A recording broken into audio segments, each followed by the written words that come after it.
and this is classic too, this happens in kind of paleo type books, is they'll pull out these reports that people had either some health condition or even death by eating certain compounds, because this is their evidence that plants are so toxic. And one of them, he has a whole chapter called Attack of the Oxalates. Now, oxalates are naturally found in plants. They can bind to minerals like calcium. If you eat too many, you might have kidney stones. Notice I just said if you eat too many. But anyway, he also goes on, and he has a whole chapter, so he uses different, these toxicology reports. But he does have a part, quote, in extreme cases, kidney damage due to oxalates has also been reported due to excess consumption of peanuts. And he has a citation for that one. So I'm like, okay, this is interesting. Are peanuts killing us, right? This is by Park et al. In 2014, titled Peanut-Induced Acute Oxalate Nephropathy with Acute Kidney Injury.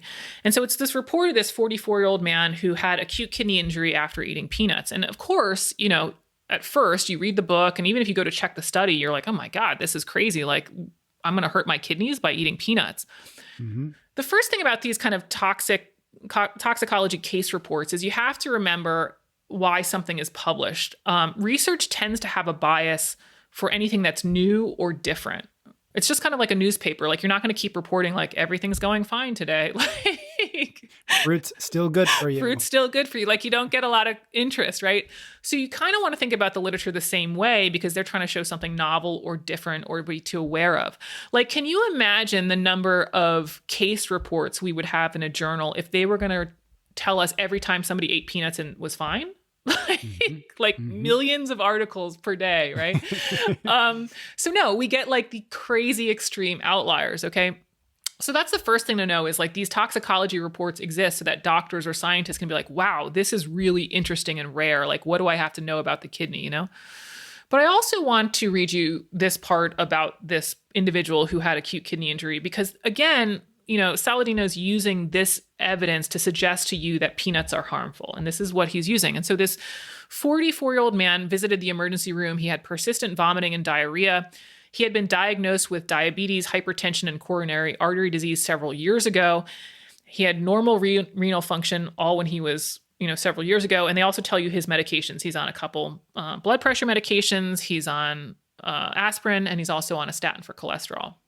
So he comes in and they're trying to figure out, why does he have, this vomiting and diarrhea? So now I'm quoting from this, quote, he sometimes drank too much. And at the time of 20 days prior to the visit, he consumed 5 bottles of Korean distilled spirits and 20 bottles of beer daily without meals for 5 days.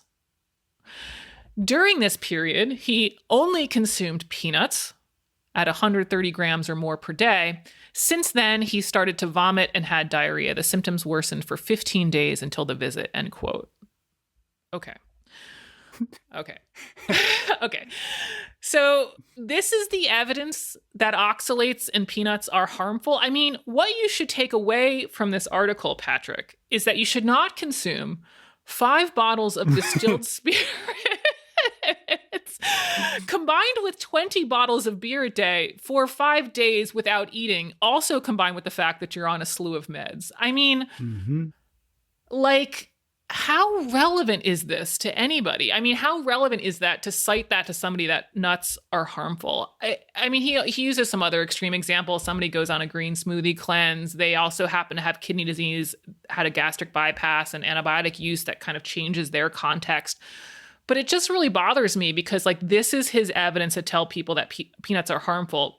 Fails to mention a large amount of alcohol consumption mixed with, medication drugs. So this is the problem with a lot of mainstream books, is taking the stuff out of context to the point where it's no longer relevant to anybody.